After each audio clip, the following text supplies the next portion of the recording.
అనేక వాగ్దానాలు చేసి మేము బంగారు రాష్ట్రంగా తీర్చిదిద్దుతాము, కాంగ్రెస్ అనుకున్న దానికంటే చెప్పిన దానికంటే ఎక్కువ చేస్తామని చెప్పిన డంకాలు మోగించినటువంటి మీరు ఈరోజు అవకాశం వస్తే మేడం సోనియా గాంధీ గారు మాట్లాడితే వారి ధన్యవాదాలు చెప్పి వారి మోడీ గారి చేత మీరు ఆశ్వాసన వారి చేత వాగ్దానం తీసుకోకుండా మీరు ఫెయిల్ అయ్యారు.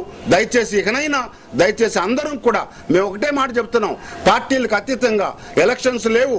ఎలక్షన్లో సరే మీరు చేసిన తప్పుడు ప్రచారం, మీరు చేసిన అబద్ధ ప్రచారం, అసత్య ప్రచారానికి ప్రజలు నమ్మి కాంగ్రెస్ని శిక్షించారు. ఎస్, మేము ఓడిపోయాం. అయినా మేమందరం కలిసి మేము ఏం చేసామో చెప్పుకోలేని పరిస్థితుల్లో ఓడిపోయాం. కానీ మేము పని చేయలేక కాదు, 10 సంవత్సరాల్లో బంగారు భవిష్యత్తు వాళ్ళకి ఇచ్చాము. అన్ని రకాల ప్రజలకు, అన్ని మహిళలకు కానివ్వండి, రైతులకు కానివ్వండి, అనేక మేళ్లు చేసినటువంటి రాజశేఖర రెడ్డి గారు నుంచి మొదలుకొని 2014 వరకు మేము చేసినవన్నీ కూడా ప్రజలు ఇప్పటికి మర్చిపోలేదు.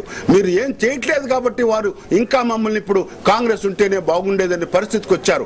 మేము కూడా కాంగ్రెస్ పార్టీ రఘువీరారెడ్డి గారి నేతృత్వంలో సీనియర్ నాయకుల అండతో అందరూ కూడా ఈరోజు అక్కడ నిరాహార దీక్షలు చేస్తున్నారు. మంచి స్పందన వస్తున్నది. మేము అంతా ధన్యవాదాలు చెప్తాం కాంగ్రెస్ కార్యకర్తలకు. ఈ సమయంలో కూడా మీరు కాంగ్రెస్ పార్టీకి నిలబడి మరి నిబద్ధతతో మంచి పట్టుదలతో పనిచేస్తున్నారు.